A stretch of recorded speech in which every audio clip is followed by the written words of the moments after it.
A month ago, we brought out our chayotes from the cold and from the dark.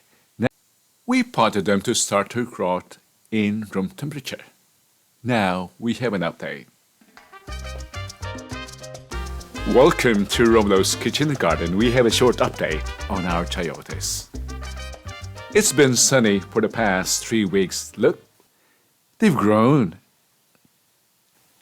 And this time we want to delay their growth at the same time stimulate side shoots. There are 2 more here in the less sunny part of the house.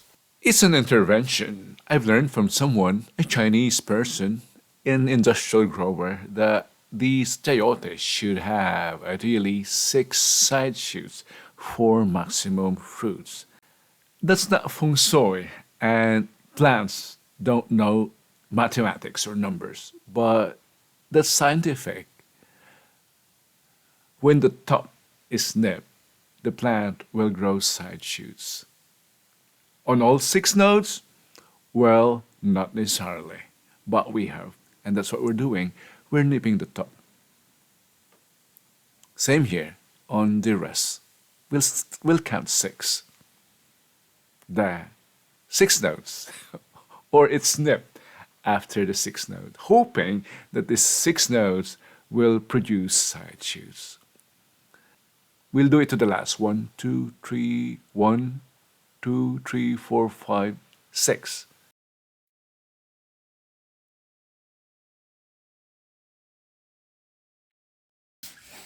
I'm going to add this to my stir fry. Nothing is wasted. But the rest, or the chayote, will be bringing some. To minimize the crowding here, I'll be bringing this to the greenhouse. I'm sure, even when frost comes, thanks to the shelter, they will survive.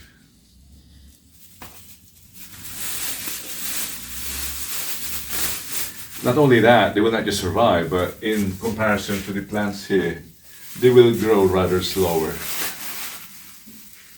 Slower in time for the eventual planting in June or May, towards June.